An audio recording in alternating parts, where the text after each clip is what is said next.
कि मैं हमारे बीच उपस्थित सम्मानीय पुष्पेंद्र कुमार मीणा जी को इस सभा को उद्बोधन के लिए मैं आमंत्रित करना चाहूंगा। सर।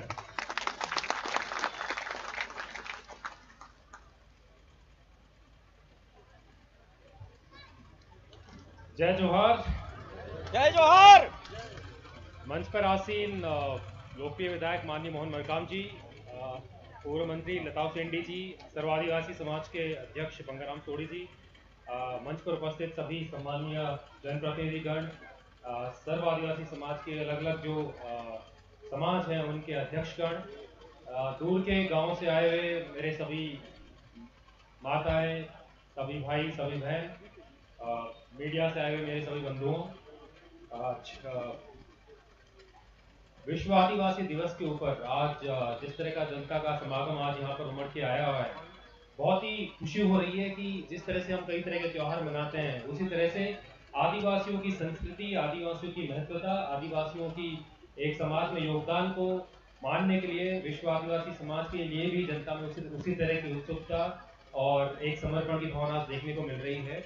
आप सभी का जो उत्साह है वो देखने लायक है। आप सभी का जो लगन है इस त्योहार के लिए, इस दिवस के लिए, वो सभी वो देखने लायक है।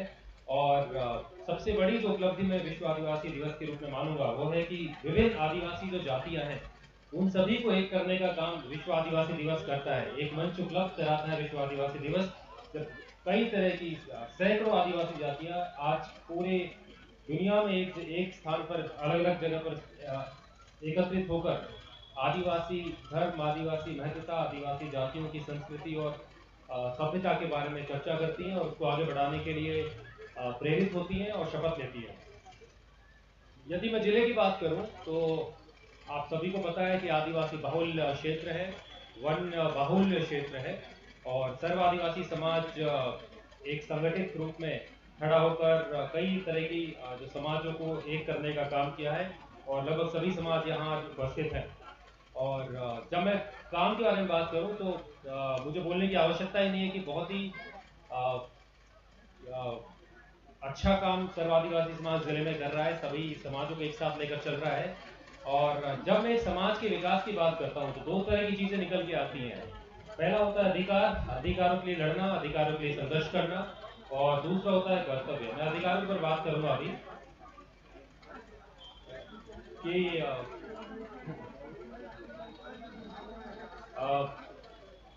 सर्व आदिवासी समाज ने एक बहुत अच्छा एक मंच बनाया, एक बहुत अच्छा प्लेटफॉर्म लिया है कि जिसमें आदिवासी जो हमारे भाई बहन है गांव में दूर रह रहे हैं, जो अभी तक अपनी बात सरकार के सामने नहीं रख पा रहे थे, एक बहुत अच्छा मंच प्रदान किया है जिसमें आदिवासियों के हितों के संरक्षण के लिए कई तरह की मांगों को सर्व आदिवासी समाज शासन प्रशासन के सामने नियमित रूप से रख रहा है। इनमें से कई बातें पूरी हो चुकी हैं, कई मांगे पूरी हो चुकी है।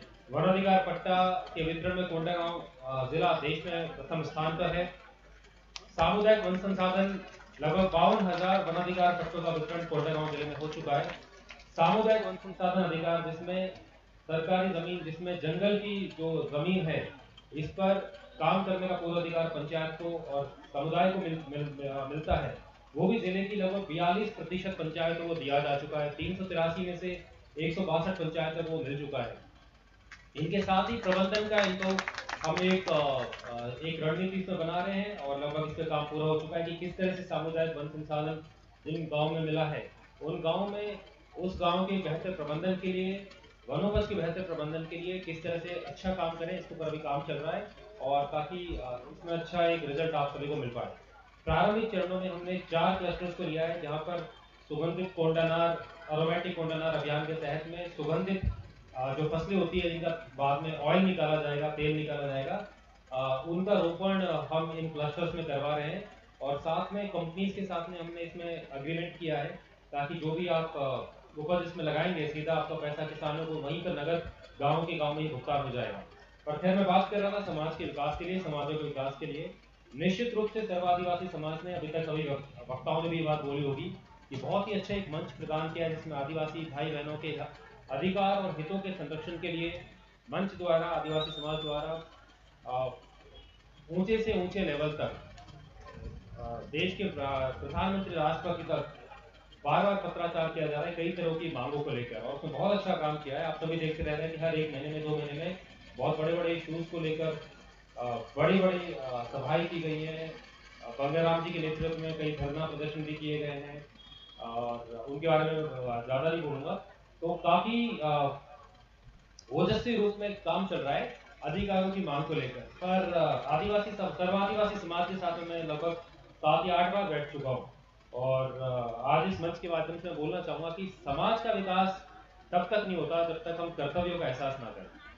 अभी 2 उदाहरण तो आपके सामने भी मंच पर देखने को मिले हैं। लगभग 4 महीने पहले मैंने आदिवासी समाज के प्रमुखों के साथ में बैठक की थी, और उसमें मुझे 2-3 समाज के प्रमुखों का जो काम करने का तरीका था बड़ा अच्छा लगा था। उन्होंने अपने समाज की बुराइयों का पहचान किया। आज के दिन में यदि हम ये बोलते हैं कि आदिवासियों का दुश्मन कोई और है, वो गलत बात है। मुझे लगता है कि आदिवासियों का दुश्मन जो धीरे धीरे हमारे गांव में कुछ बुराइयां आ गई है, वो सबसे बड़ा दुश्मन होता है। जब हम गांव में जाते हैं, अभी सभी ब्लॉक्स के अधिकांश गांव में जाके देख चुका हूँ, बहुत बुरा लगता है जब 20-25 साल के युवक युवतियां सुबह सुबह ही नशा करके घर में पड़े रहते हैं, कोई काम नहीं कर रहे, घर में कोई योगदान नहीं कर रहे। अभी माकड़ी के गांव में मैं गया था, जहाँ पर एक 3 वर्ष की बच्ची मुझे मिली थी जो लगभग मरने की अवस्था पर पहुंच गई थी, क्योंकि माता और पिता दोनों सुबह सुबह उठ के नशा कर लेते हैं, केवल दादी के भरोसे बच्ची कर रही थी।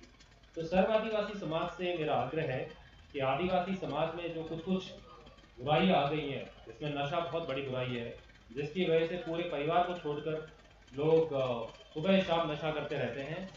जो संस्कृति का जो प्रतीक है, जो त्योहारों में जो चलता है उतना ठीक रहे, पर 24 घंटे वाला जो सिस्टम आजकल कई लोगों ने बना लिया है, उसमें समाज को काम करना चाहिए। ये समाज का कर्तव्य है। इसके लिए शासन और प्रशासन सहायता कर सकते हैं, पर समाज को ही आगे आगे आना बढ़ना पड़ेगा। मैंने देखा है राजस्थान में हमारी जाति में जैसे बहुत दिक्कत हो गई थी, शादियों में लोग बहुत खर्चा करने लगे थे, तो जाति में एक बैठक करी और उसमें कहा कि शादी में कोई भी डीजे बुलाएगा वो पूरी तरह से प्रतिबंधित है, शादी में कोई दहेज देगा वो पूरी तरह से प्रतिबंधित है, और यदि सूचना मिलती है कि ये लोग इस तरह की चीजें की जा रही हैं तो उनको जाति से बाहर किया जाता है। अब वो किस तरह से करते हैं वो उनकी बात है, पर एक समाज के लोगों को पर, गांव के लोगों पर बहुत बड़ा प्रभाव होता है। इनके ऊपर समाज को काम करने की आवश्यकता है। मतलब मुझे बहुत अच्छा लगेगा यदि सर्व आदिवासी समाज और आप और हम लोग मिलकर समाज की कुरीतियों पर काम करें। पहला हो गया नशा, जिसने युवक युवतियों को काफी उनका पूरा युवावस्था पूरे जीवन को बर्बाद कर रखा है, वो पहली चीज इसके ऊपर काम करने की जरूरत है।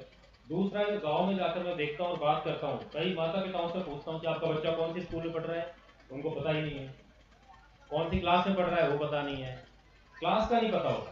तो बच्चों की शिक्षा के ऊपर जब माता पिता ही ध्यान नहीं दे रहे हैं तो बहुत मुश्किल होता है। अभी हमने जब पालक सम्मेलन जब स्कूल में करवाया, तो मुश्किल से गांव में मुश्किल से 2-4 माता पिता आए होंगे।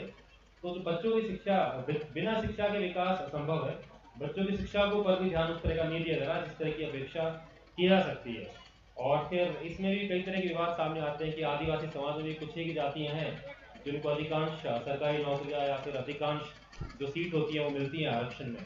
वो इसीलिए आती है कुछ समाज इसमें अच्छा काम कर रहे हैं और कुछ समाज इसमें अभी भी पिछड़े हैं।